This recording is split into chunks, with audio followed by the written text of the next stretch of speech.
Okay, so my name is Wesahana Pearson. I'm recording for Black Asia Magazine, and I'm talking to a gentleman right here who has been living in Vietnam for a few years, for several years. And quickly again, can you tell me your name? My name is Michael Omar. Okay. And Michael, where are you from? I'm from Nigeria, from Gombe State particularly. Gombe. All Yeah, right. Gombe State, yeah. So give me a kind of, I'm not very familiar with the map of Nigeria. Would this be like more south, west, north? Oh, that's the north. That's the northeast of Nigeria. Okay. Mm. And from what you were telling me before, you kind of bounced around a bit when you were growing up. You lived Yes, in yes, yes, yes. So when I was growing up, particularly, I lived in multiple states Mhm. like Bauchi, Gombe, Kaduna, Kano, Zamfara, Maiduguri, Abuja, Okay. and Lagos, so and Ibadan as well. So how was it for you? It kind of sounds like maybe in America, kids whose parents were in the army, they bounced around like that a bit. That's what it kind of reminds me of. Yeah, kind of, sort of. How was it? Like, how did you feel growing up in all these different places? Well, I think there was no choice because at one point you are living with parents, and when they move, you have no choice. You have to move along with them. Okay. So, and as well as also living with relatives. So, moving from one location to another, I find myself moving along. Not until when I graduated from my high school that I began to look for a better place to live for myself. So, Okay. but all this time I have been going around with relatives and parents. Okay. All right. Yeah. Mm. And when did you decide to move to Vietnam? I decided to move to Vietnam 2010. Okay. And one reason is because I gained admission to study computer science with FPT University. FBT. Yes. What does that stand for?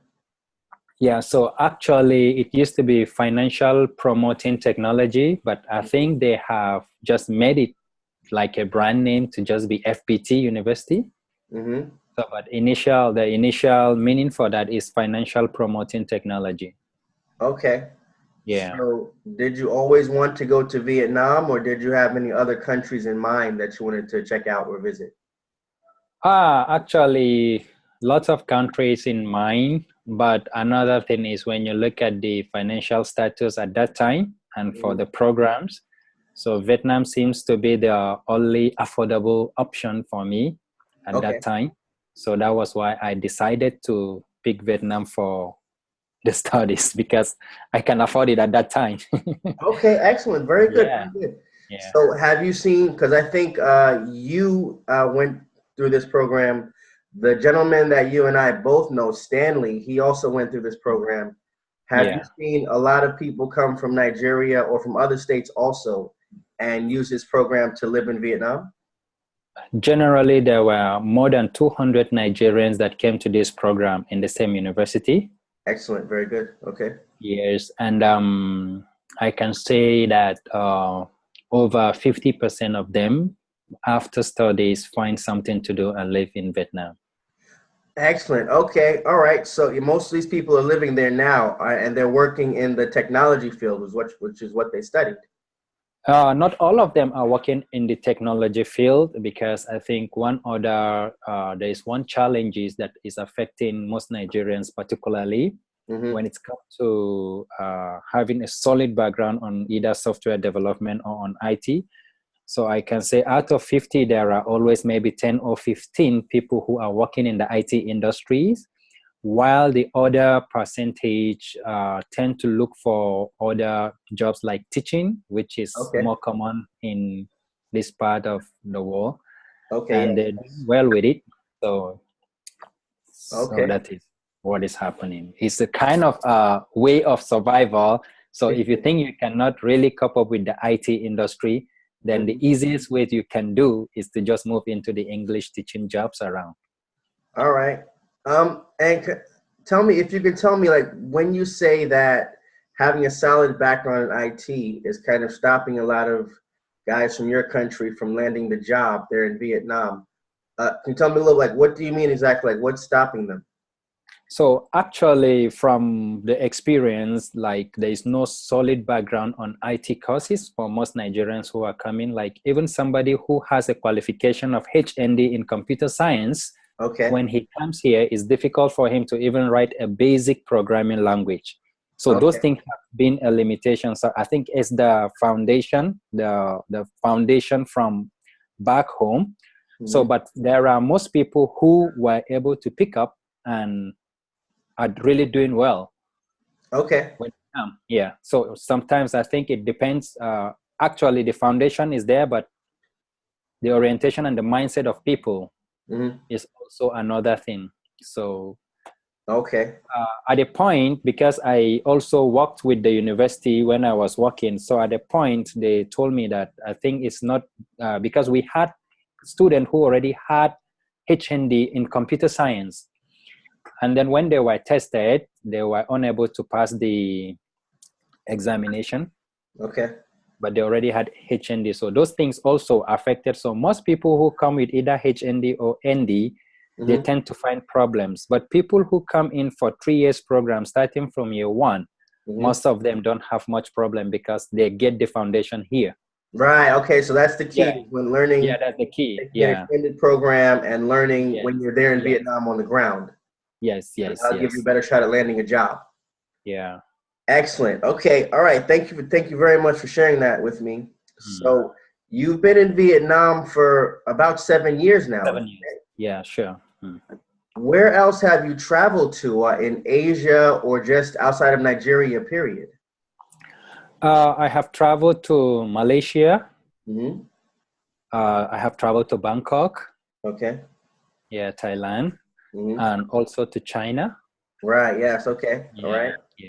So my next trip, I'm planning to go to Japan. Okay. Yeah, I lived there for quite a while. I think you would like it a lot. I recommend Osaka, or I recommend any of the places in the south, like Fukuoka or Okinawa. I recommend those. Okay. Great. It's it's very expensive there. It's Yeah. Are insane. But okay. What are some differences that you've noticed? You grew up in Nigeria and now you live in Asia, in Vietnam. So how would you contrast living in Nigeria to living in Vietnam? Like what's different or what might even be the same? There's a lot of differences. One, the culture and the orientation and the mindset of people over here compared to Nigeria. Like, from the area where I grew up in Nigeria, I grew up in the north. So a lot of issues that distract the peaceful nature of existence of people there. Okay. So particularly stuff like crisis, that it's either a political motivated crisis or it's either a religion issue motivated. So those things you hardly find them here. Right. Okay. Yeah. So you have like, and the other option is the issue of education. Education is super different because I think there is no way that the education system in Nigeria will not go on strike, most especially the universities, So, but here, as soon as you enter the university, you already receive the day of graduation. You will know that, okay, this is the estimated day for your graduation, but which is not possible when I was in Nigeria. I don't think that it will be possible because of crisis and or either stuff like strike from the government and lecturers. So education has to like kind of start, stop, that kind of. Yes. Start. So and I have a brother who had spent more than 9 years in the university just studying a course of 4 years. Wow. Because of that. So you see, So and here I am. in less than 2 years, I am done. I am in less than 3-4 years. I'm done with my masters already. Okay. Also doing the second masters. Okay. Can I ask, do you come from a big family? Yes, I come from a big family, very big family. Okay. All right. Very big.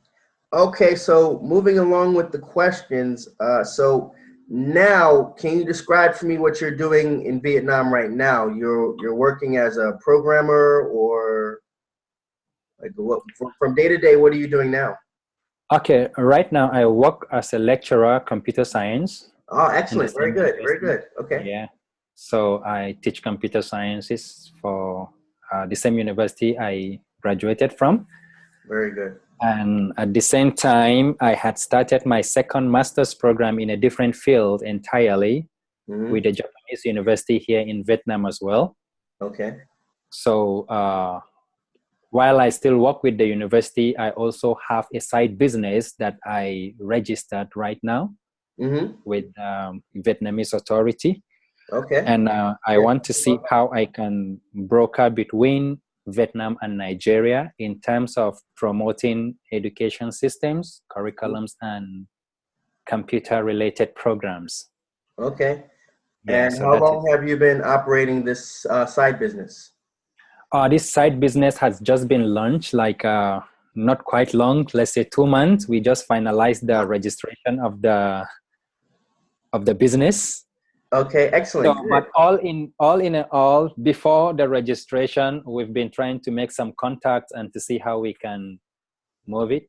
But we needed to have the final legal authorized document to fully carry out the business. So that was what has held us back for long. Okay, congratulations on that one, brother. Good job. Good doing that. Do you find that it was difficult to start a business in Vietnam? Yes, it was difficult based on requirements. And another thing that made it a little difficult was there was no good support from the Nigerian government to notarize or to acknowledge you as Nigerian citizens trying to open a business, because of the fear that maybe this could be a kind of 419 thing, 419. I'm sorry, 419. Yeah, like from when we tried to get some documents not being notarized by the Nigerian authority, because we are not in Nigeria anymore. So it takes a long time for them to process because of the fear that they are not in Nigeria and we don't know actually the nature of business they want to carry out. So so that has really made it a little difficult. But here, all they needed was just to get the legal, once you just provide the legal documents, notarized by Nigerian authorities. And if you have the financial capability, there's nothing difficult for them. They just go ahead and register you, as long as you can give them the financial evidence that you can carry out such business that you want to carry out. I see. Got it. Okay. All right. Thanks for telling me that. Now let's move on to something kind of a little bit different, but what I really want to know, how do you feel as a Black person living and working in this culture as you have been for the past several years? It wasn't easy at first start, because initially I remembered when I came to Vietnam, even when I want to take the public bus, it's a difficult situation because the buses don't want to stop to pick you up, Yeah. So it was a difficult situation until one time I decided to go and make some orientation, meet the Minister for Transportation in Vietnam, and say, hey, we have a numbers of students, because sometimes when we come out from our hostels and we want to move to the campus, when the buses stop and see us, the drivers will not open the door of the bus. Rather, they will just zoom up. So sometimes we get to school very late, or we have to trek down to school because, and at first start, because this is not an English-speaking nation, so communication was a difficult thing, that even when you get a taxi driver, you always have to fight because of misunderstanding. So it was a bit difficult at first, but now I don't think that, because I think with the support of the school, we had breakthrough that, okay, the buses now can pick up Black students and stuff like that. So initially it was problem that even when you go to the market, nobody wants to attend to you. You want to buy something, they just look at you and they feel like a total stranger, and nobody wants to attend to you. And then another issue is when you are sick as a Black person, is a really, really terrible situation here, because no matter how you try to explain, since the country don't speak English, is a little difficult, except you go to foreign-based hospitals, which tends to be more expensive than the normal. So sometimes our students cannot afford to go to such places. So the best thing they could do is maybe to resort at self-medication. Right. Okay. Yeah. So because the fear of, okay, when you even go to hospital, you cannot find good support. So it's always there. But I think now things are changing because of the government has opened up for foreign bodies to come in. So I think it is, compared to when I was there 2010-11, it was quite too difficult. But I think now I see there's not much, things are changing. Yeah. Okay. So this, like, when you went to public places, you noticed that you'll be treated differently. Was this like in cities like Hanoi and Saigon, or just like, was it over the whole country? Or like, did you notice it, like, was there a difference between the city and the more like rural or more remote areas? For remote areas, I think it's a different settings, because for remote areas, places I have been where they've not even seen Blacks, they welcome me very well. Wow. Okay. Cool. Yeah, they welcome me very well, and even some places I went, they have to stop me from going. They want me to spend the night over. You know, that's good. That's nice. Yeah. So, but most of the problems happens in the city, like in Hanoi generally. Because so, but for local people, local places, remote areas, most of them are farmers. So they'll be glad to see you, and they'll be glad to even support you. Even when they cannot communicate, they want to touch your skin, they want to feel, they want to touch your hair, so to see the difference and stuff like that. So I think I was highly welcomed at remote areas than even in the city. Okay, got it. Duly noted. I understand. How about with the other places you've been to in Asia? You said you've been to China, you've been to Malaysia. Walking around there as a Black man, how did you feel when you were there? If you ask me to go to Malaysia now, even if you give me free flight ticket, I will not go to Malaysia. Really? Yes. Why is that? Yeah, because I went for a conference in Malaysia, and I was arrested 5 times in Malaysia in less than 1 week. Arrested? By the police. To jail? Yes, by the police in Malaysia. And what they do is, so after that, I got to know that they said they arrest most Black people that they see. So for me, they even make me miss my flight back to Hanoi from Malaysia, because they arrested me and they took me to jail they just trying to find information. But I think it doesn't make sense when you have all the documents provided, to the point of they have to search my computer, ask me a lot of questions. If I have stuff like pornography in my computer, it's a crime. If I'm a Nigerian, who is my contact here? That mostly because they feel that we Nigerians, we carry drugs, So, but what is annoying is, after arresting you, they don't interrogate you instantly, They let you so sit they there just for a while. so they just make you sit there for the whole day doing nothing. So, and they have already taken your passport and stuff like that, and you don't even find them until they come back, So like in 1 week, I was arrested like more than 5 times, So I felt every day they were stopping you and arresting you and holding. Yeah, every day you move to a different place, they stop you. And then it shows to me that you cannot live in Malaysia without using your passport, traveling with your passport all the time in your body, you know? Yeah. For you. What So, when you face conditions like that, what do you think the Nigerian government is doing to help its people who are in other countries?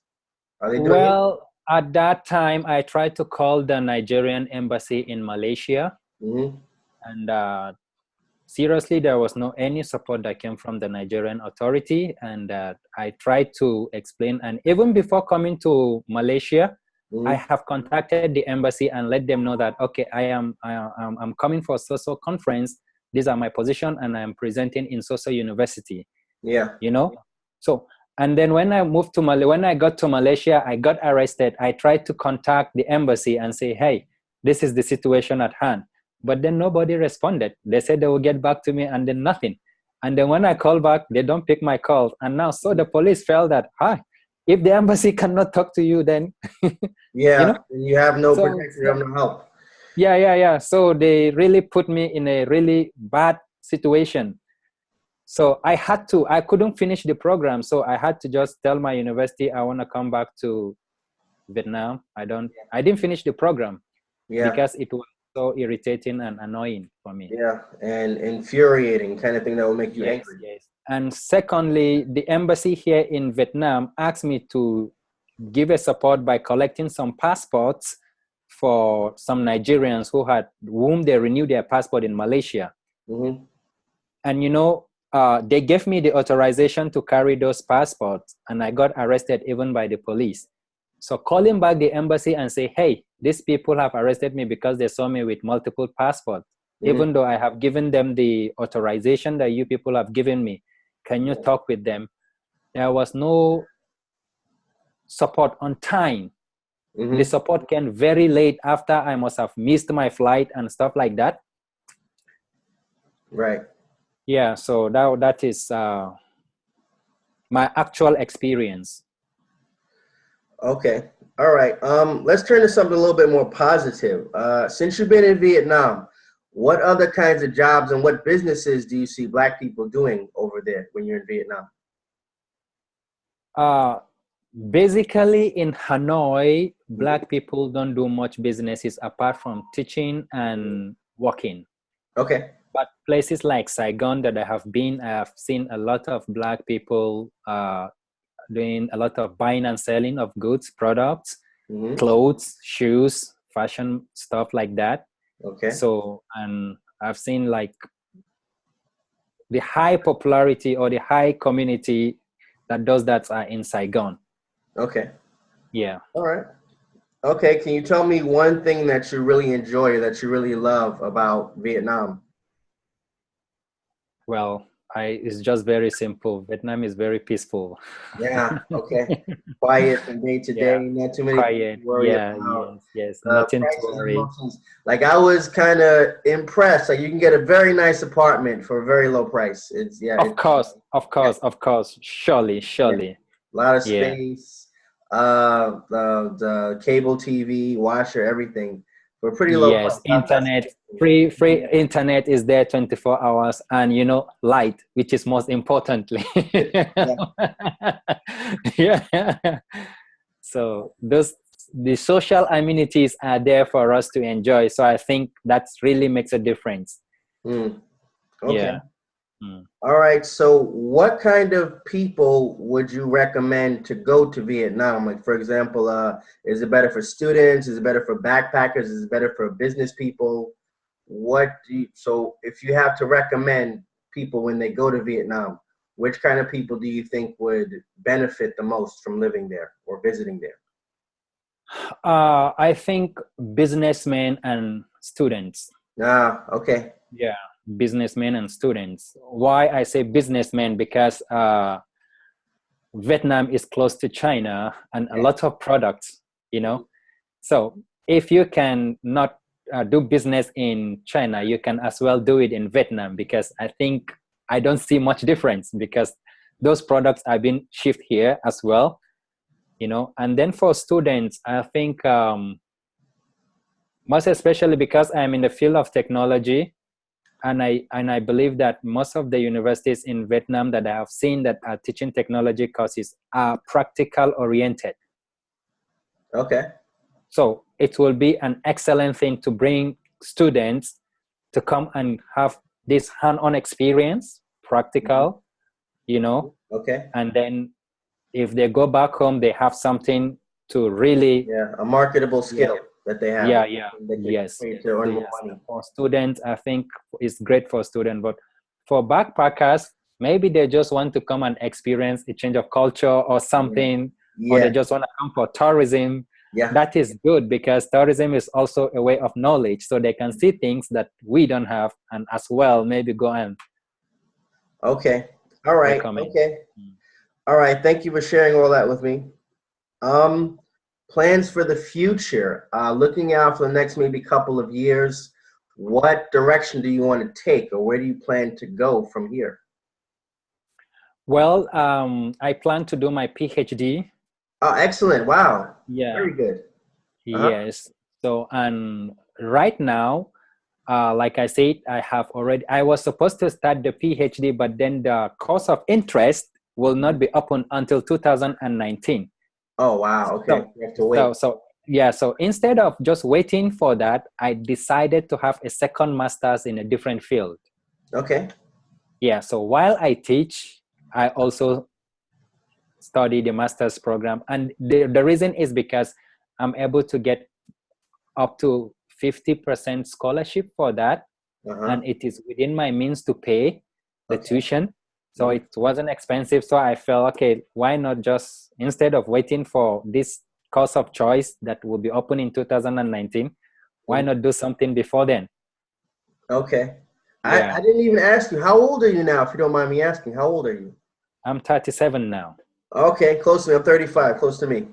Yeah. Yeah, man. I barely know you, but I want to say I'm proud of you for the things you've accomplished up to now. Thank you. Very good. Okay, is there anything else you want to just share or say, or just anything else you want to just put out there? Yeah, I think we are all looking for good opportunities to see where we can build ourselves, and then when we come back home, we find a means of imparting knowledge to our people. You know, most especially from the part of the country where I'm coming from the north. You know, a lot of issues regarding education and stuff like that. So I can't remain here forever. You know. Okay. So definitely I will surely come back home. Even if I get married to a Vietnamese woman, definitely she must come to Africa. Back to Nigeria with you. Okay. Yeah, back to Nigeria. All right. I wish you the best of success. Yeah. I wish all that comes to fruition for you. Yeah, thank you. All right. Thank you for talking to me. Okay, let's call it right now.